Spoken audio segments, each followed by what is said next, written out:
Gams clean. Kalau misalnya udah banyak kerjaan ya mau nggak mau ya udah harus dijalanin. Mau gimana mau dikesampingkan juga malah tambah pusing nanti ke depannya. Sambil kuliah, kadang gue sambil kuliah sambil jaga toko juga. Iya. Terus sambil gue nunggu orderan juga kalau misalnya ada yang masuk. Karena lu bagian daripada otak, bagaimana pesan lu buat teman-teman kita yang ada di rumah yang sebetulnya dia pengen lanjut kuliah atau pengen lanjut studi tapi nggak punya biaya? Waktu itu yang gue cari adalah gue cari info tentang beasiswa dulu. Gue tuh gengsi. Dalam arti mungkin ini proses Tuhan dalam hidup gue. Iya. Kayak yang bisa menghancurkan gengsi gue. Emang lu anak metal? Kalau anak metal sih enggak ya. Gue dari SMP gue sama temen-temen tuh emang suka yang ibaratnya kepang. Seorang Gama yang kalem, yang humble. Ternyata seleranya metal-metal juga. Genre metal ini kadang dianggap sebelah mata, Bang. Iya, itu kenapa tuh sejarahnya tuh?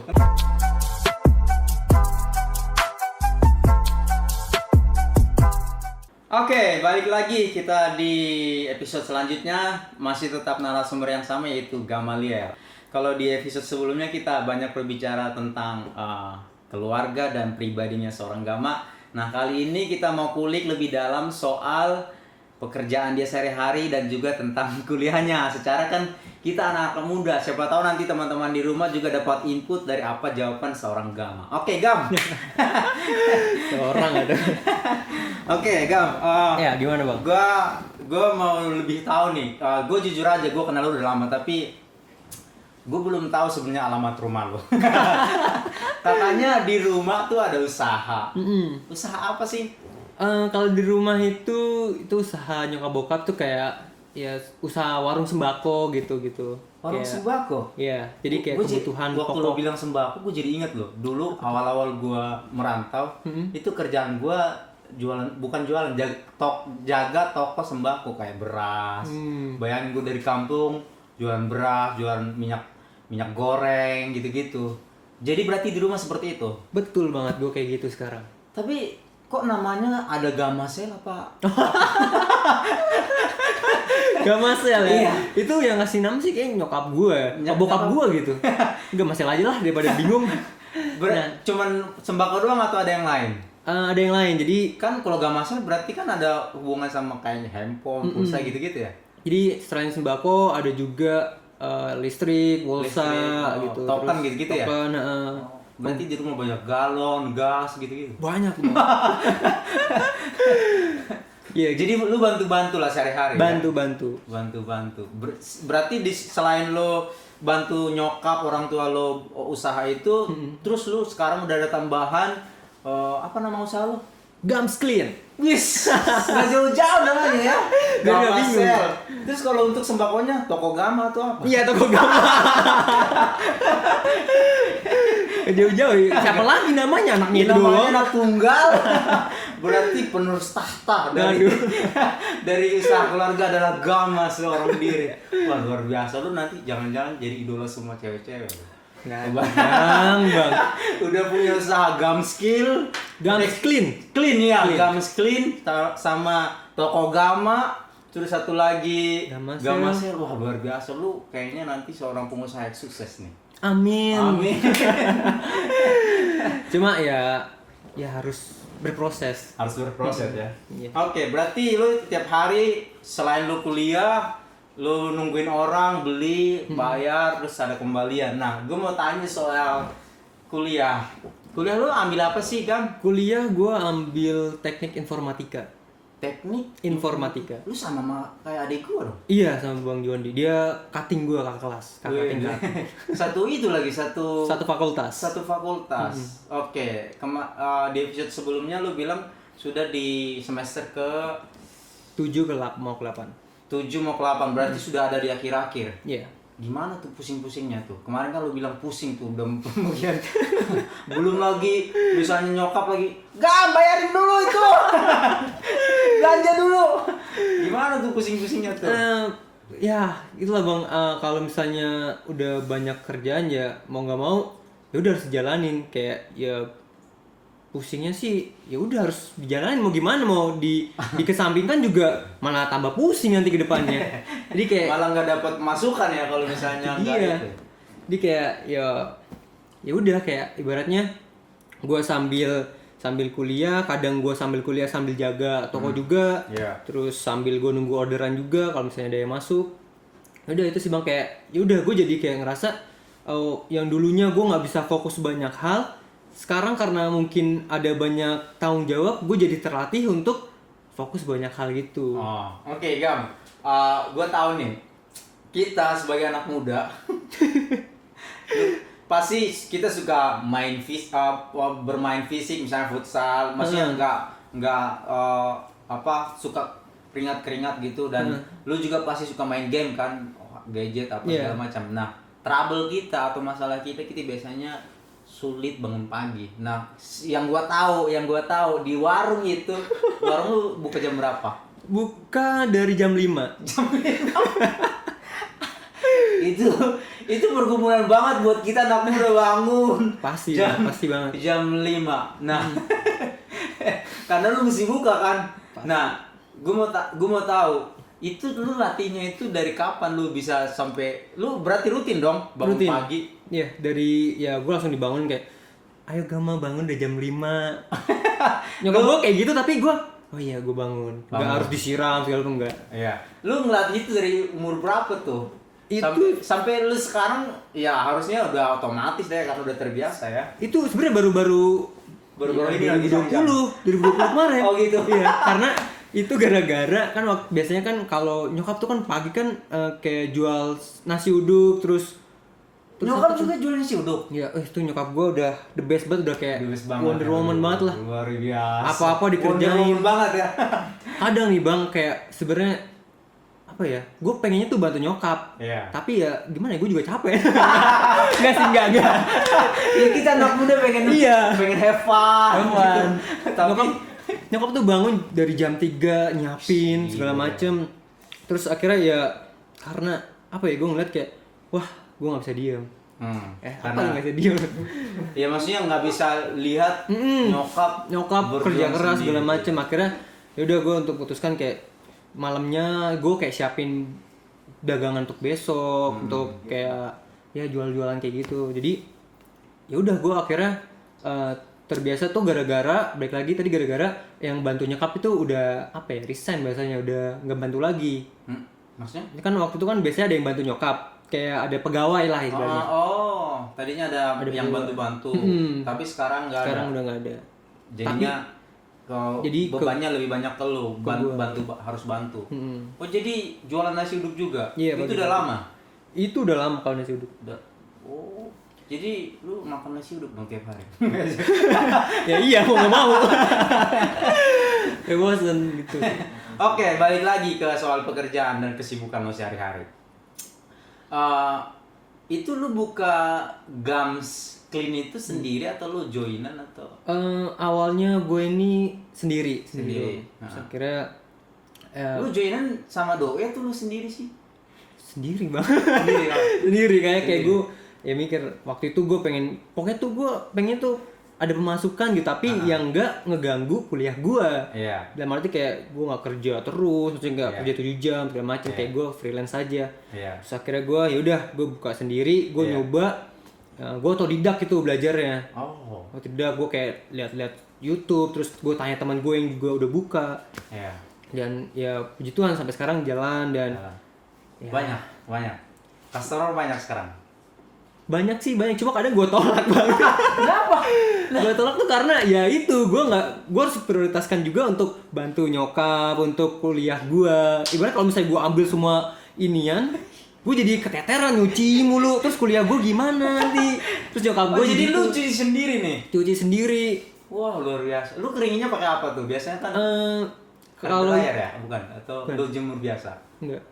Kalau sepatu nggak boleh jemur sebenarnya. Oh, sepatu nggak boleh jemur? Nggak boleh jemur, apalagi kalau kena air basah banget, terus langsung jemur ke matahari, itu nggak boleh. Nggak boleh. Satu itu bisa pudar. Warnanya pudar. Terus yang kedua lemnya akan copot.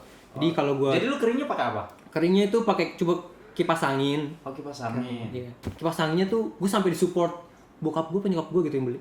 Jadi kayak kipas angin di Dufan, tau nggak bang, yang gede? Lu kenceng banget itu. Tapi nggak gede banget sih ya, sedangnya lah seminya.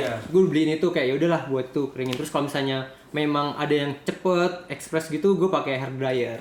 Nah ini teman-teman next gen nih harusnya pakai gums clean. by Bisa juga. the way itu satu pasang ya? Satu pasang, lu Iya. kasih harga berapa biasanya? 25 sampai 40. 25 kenapa ada 25, kenapa ada 40? Kalau 25 itu ibaratnya itu ada treatmentnya bang. Jadi kalau sepatu yang mau dicuci bagian luarnya aja itu 25. Kalau semuanya sampai dalamnya itu 35. Terus kalau misalnya ada sepatu kulit itu 40 gitu. Kalau size nggak mempengaruhi? Saya nggak mempengaruhi. Misalnya Cuma nih, bahan. dia kan struktur itunya ada misalnya banyak gitu, mau lebih gede itu juga nggak mempengaruhi. Enggak, cuma bahannya aja. Oh, jadi kalau misalnya bagian luaran doang 25 atau bagian sampai detil dalam gitu 35. 35. Wow, luar biasa. Jadi Dapat promosi gue nih. iya dong. Lumayan dong. Masa di rumah sendiri nggak boleh promosi? Ini kan podcast ini kan punya lo. Waduh, punya bersama dong. Jadi lu seorang pencuci sepatu ternyata ya. Ya, awalnya sih ya udah nyoba-nyoba kan. Tapi Iseng-iseng doang sih sebenarnya bang. Gue nggak kayak selalu fokus ke situ, cuma iseng-iseng. Cuma kalau misalnya difokusin ya gue pasti kayak pengennya sih ya. loh, siapa tahu nanti itu ya menurut gue ya semua pekerjaan jenis apapun nggak ada yang hina. Even kita cuma nyuci sepatu kan kita berusaha Iya. gitu loh. Maksud gue jangan sampai juga kita punya teman-teman di rumah juga jangan sampai punya pemikiran oh wah nyuci sepatu kayaknya hina banget. Enggak lah. Betul. Kan justru itu kebutuhan kita menjawab kebutuhan karena setiap hari kan orang pakai sepatu Iya. gitu. Nah, lu juga jangan sampai ya tadi lu berangkat dari iseng. Dari iseng akhirnya kan bisa jadi pendapatan dong. Iya, pendapatan. Nah, lu cuannya banyak dong sekarang. Ya nggak banyak juga, gue balikin modal dulu ke nyokap. Support awal tetap dari nyokap. Dari Ya? nyokap. Karena ya apa ya? Ya udah gue cuma masukkan ya uang jajan juga habis buat nongkrong. Buat main Lu gitu. nongkrong ya? Lu suka nongkrong ya? Gue suka banget bang kayak sosialisasi sama teman-teman, ngobrol bareng, ketemuan gitu. Gue inget banget, lu dulu katanya bukan lu juga pernah cerita ke gue, lu suka nonton datang konser yang metal. Emang lu anak metal? Kalau anak metal sih enggak ya. Tapi lu demen atau gimana? Kenapa? Oh, gue suka banget. Gue dari SMP, gue sama temen-temen tuh emang suka yang ibaratnya kepang. Itu yang ngebuat kayak lagu popang, lagu metal itu ngebuat gue semangat, ngebuat gue ya? kayak energik. Yang kayak udah gue suka aja nih, keren banget Sampai lagunya. sekarang lu masih. Sampai sekarang. Jadi berarti genrenya gereja nggak mempengaruhi lah. Karena di gereja kan banyak kan pop, paling rock gitu. Paling kalau ada aransemen gue pengennya bikin kayak gitu, bikin kepang. Sampai bang, kemarin ada tuh ya Christmasnya Christopher Tapeheru, dia tuh bener-bener kayak kumpulan anak punk. Iya. Yang itu lagunya itu Natalannya gitu semua. Aransemennya dibuat ke sana. Iya, ya udah gue langsung ikut dong. Itu maksudnya lu ikut gerejanya? Oh enggak, gue Datang? ikut itu waktu tuh baru kemarin sih Zoom bareng. Oh Zoom, lu ikut. Itu energik banget sih. Tuh gue suka. Lu nggak bisa, kayaknya lu bisa tuh praktekin di Faircom. Apa tuh? Iya, bikin aransemen. Kita mau bikin hari Minggu, khusus hari Minggu ini metal semua. Pengennya gitu bang. Coba gua kasih ide nih, lu bikin dulu ke anak-anak lu sounding. Bro, gua punya ide nih. Kita bikin minggu ini minggu metal. Lu bayangin. Ku mau selalu bersyukur. Bisa nggak kira-kira? Masuk nggak kira-kira? Kadang kan genre metal ini kadang dianggap sebelah mata bang. Iya, itu kenapa tuh sejarahnya tuh? Kenapa dianggap kayaknya metal itu dianggap kayak nakal atau berandal. bad boy gitu-gitu. Kenapa? Apa sejarahnya? Gue juga mungkin berawal dari punk itu kan sebuah apa ya, terbentuknya gue pernah baca terbentuknya sebuah punk segala macam itu dia orangnya maksudnya tuh apa tuh kayak dia terbentuk gara-gara dia tuh melakukan perlawanan. Pemberontakan berarti dong. Segala lagu isi narasi lagu itu pemberontakannya maksudnya kayak dalam hal lebih ke pemerintah maksudnya kayak yang nggak baik lah. Oke. Anak-anak ini pengen menyuarakan isi hatinya kepada pemerintah yang tinggi-tinggi lah. Iya, pejabat lah gitu. Dengan bermusik. Iya. Jadi kayak orang anak-anak punk atau anak metal tuh kayak dikira berandal segala macam, cuma ya Padahal maksud mah dia enggak ya, baik. tujuannya baik Iya, karena dia cuma untuk mengkritisi gitu. iya, ya. karena dia misalnya contoh, Ah. gua yang orang biasa nggak berani ngomong sesuatu ke petinggi-petinggi segala macam. Iya. Tapi orang-orang yang kayak anak pang ini berani dia. Iya, iya. Iya, Tapi menurut kayak gitu. bentuknya lewat musik. Lihat musik, cuma yang jeleknya mereka ya mungkin ya, mungkin Iya. kayak ya mungkin kultur juga sih, kayak mungkin lebih ke jalanan jadinya ya gitu. Maksudnya kayak kurang apa ya? Kurang sopan Heeh. gitu ya. Tapi lu sampai sejauh sedalam itu nggak ternyata, atau lu cuma demen aja, lu sampai ada komunitas nggak? Kalau dia anak metal atau punk? Sebenarnya kalau komunitas nggak ada, cuma kalau gue mendalami sih pernah sih waktu sama temen gue. Ada ya teman-teman gue lah juga sering nonton konser bareng, terus kayak ngobrol-ngobrol bareng. Iya. Nah, yang jadi masalah nih bang, kan anak-anak kayak gitu kan ibaratnya ya dunianya bukan dunia gereja yang Iya. yang ibaratnya kayak ya, rohani segala macam. Terus kayak yaudah pergaulannya tuh ya apa ya? Ya di lingkungan situ. Ya, di lingkungan circle-nya situ lah. mereka gitu. Nah, gue cukup bukan cukup kalau bisa dibilang cukup kagum ya. Lu bisa seorang Gama yang kalem, ternyata yang humble, ternyata seleranya metal juga. Nah, gue cukup kagum tuh lu. Oh, ini anak bisa menempatkan diri gitu loh. Lu di gereja tetap ya kita worship bareng. Nah, balik lagi ke ide Gori awal. Kayaknya lu bisa tuh bikin tuh. Khusus hari Minggu metal dulu kita bikin. Oke, nanti mungkin teman-teman next gen juga Iya. ya. Catat nih, catat. Oke, balik lagi Gam. Soal pribadi lo. Gua tahu di gereja ini ada sebuah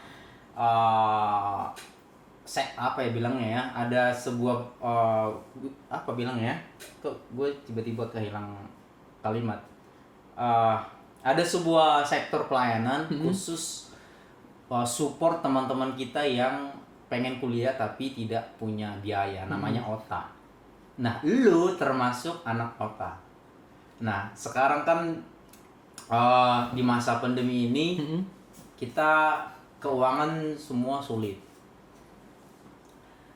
Bagaimana lu menyikapi kekurangan buat teman-teman di rumah juga mungkin caranya survive di dalam hal keuangan selain itu tadi yang lo bisa sampai buka usaha. Nah, lebih begini karena lo bagian daripada otak. Bagaimana pesan lo buat teman-teman kita yang ada di rumah yang sebetulnya dia pengen lanjut kuliah atau pengen lanjut studi tapi nggak punya biaya? Oke, kalau sepengalaman gue dulu ya. Iya. Gue boleh cerita dari awal nggak? Boleh Apa dong. kelamaan nanti? Enggak, masih Enggak, punya waktu, tenang aja, ini punya lo. Oke, jadi kalau buat temen-temen gue dulu juga pernah ngalamin rasanya pengen kuliah tapi mungkin gue terkendala biaya segala macam. Iya. Waktu itu yang gue cari adalah gue cari info tentang beasiswa dulu. Beasiswa. Iya. Ibaratnya apa nih kira-kira dari sini apa, dari sini apa. Dan Lu compare gitu maksudnya. Iya. Kira-kira yang mungkin masih bisa lah untuk gue masuk ke situ. Iya. Jadi pesannya mungkin satu itu untuk cari-cari source di mana ada beasiswa gitu. jadi ya. jangan kayak aduh orang tua Menyerah. gua nggak itu, jadi kayak tergantung sama itu padahal enggak, padahal ya kalau lu mau pasti ada jalan. Iya, oke. Jadi Yang ya pertama udah. itu berarti ya. Iya. cari dulu. Terus waktu itu gue cari akhirnya yang Adi, nomor yang Adi kasih tahu gue kayak Siapa? yang Adi Almarhum. Iya, almarhum Oh, Adi. oke. Ya Pak Adi, iya. Pak Adi kasih tahu ke gue kayak Oh, lu manggilnya Eyang. iya kan dia yang gue bang. Oh. Masih ada hubungan keluarga? Masih. Oke, lanjut. Kayak mati. Lewat yang Adi. Oh, yang Adi terus akhirnya nih coba ke ini Gam di gereja ada nih buka otak. Pertama bang jujur ya, gue tuh gengsi, nggak bisa gue pungkirin dong, gue anak muda men. Gue gengsi kayak, aduh, apalagi sebaya gue waktu masih SMA kan baru-baru pengen lulus. Iya. Kayak, gue gengsi terus. Arti mungkin ini proses Tuhan dalam hidup gue, Iya. kayak yang bisa menghancurkan gengsi gue. Iya. Terus akhirnya yaudah gue ikut segala macem. Pertama gue ngiranya ini tuh masuknya gampang. Masuk kayak yaudah masuk gampang, tinggal kuliah. Enggak, ternyata lu harus ikut tes dulu, lu harus pokoknya ada syarat-syaratnya deh gitu. Terus akhirnya gue ikut tes itu di Jakarta lah. Dan itu ternyata tesnya itu banyak juga dari luar pulau Jawa kayak maksudnya bukan cuma lu doang. Enggak. Dan pas gue ikut tesnya, waduh, gue tataran anak SMK ngerjain soal SMA ya kan, kayak ibaratnya waduh apaan nih. Terus yaudah akhirnya gue kerjain. Teman-teman gue yang lain udah pada selesai, gue belum sendiri. Waktu itu Kalamria bilang kayak gini, "Gam, cepetan." gitu kan. Kayak, tar dulu. Gue kayak, yaudahlah akhirnya gitu. Terus gue bingung dong, ini bakal bisa tembus gak nih? Tembus gak ya gitu. Yang kedua pesannya adalah berserah sama Tuhan. Yang pertama tadi cari kita usaha. Ya, kalau cari usaha, kemudian yang hasilnya, kedua jangan gengsi berarti. jangan gengsi, bener banget. Ngikutin gengsi, habis semuanya. Yang gengsi. Ketiga baru usaha. Yang tiga berdoa dan berserah. Ya, itu kayak aduh Tuhan Yesus gimana ya kalau misalnya gue nggak masuk, gue tambah nyusahin orang tua gue, ibaratnya kayak sedih lah segala macam. Akhirnya udah gue berdoa apapun hasilnya Tuhan Yesus tetap baik dan pengumuman tes akhirnya dan puji Tuhan gue masuk dan sampai sekarang sudah ada di semester akhir-akhir. Luar biasa. Dan di situ tuh kayak ibaratnya dari situ bang, awalnya gue gengsi untuk ngikut, kayak dikira gue kayak orang nggak mampu, tapi justru Tuhan proses gue di situ lebih keras lagi, luar biasa. Gue kayak bersyukur gue bisa ibaratnya ngelawan gengsi gue ya. Ternyata Tuhan Yesus tuh mau gue berkembang. Waktu gue di Infoundation di OTA, gue diajarin untuk lo harus bangun pagi, punya tanggung jawab. IPK lo segini. Iya betul ya. Terus kayak gue akhirnya jadi kayak gue senang tuh gini bang. Waktu itu gue diajak ada pelatihan gitu di Tangerang. Kayak gue udah naik kereta ke sana. Wajib itu ya? Wajib. Dan dari pelatihan itu kayak gue ngerasa gue di-upgrade. Sampai waktu itu ada seminar meeting gitu. Bareng gue diajak kayak awalnya gue kira seminar biasa. Pas gue datang ternyata sama orang-orang yang di Australia kan, kayak ini keren banget. Pas gue ikut bahasa Inggris semua. Dan dari situ kayak gue juga harus belajar ini. Jadi kayak gue harus prosesnya Tuhan ya, lu ini gam dibukain dari situ banyak. Artinya lu dapat sesuatu lah ya. Berproses lah ya. Proses. Oke. Teman-teman, itu obrolan kita atau suara dari seorang Gama. Nanti kita akan lanjutkan di episode selanjutnya. Kita mau kulik-kulik lagi soal Gamaliel. Sampai jumpa di episode selanjutnya.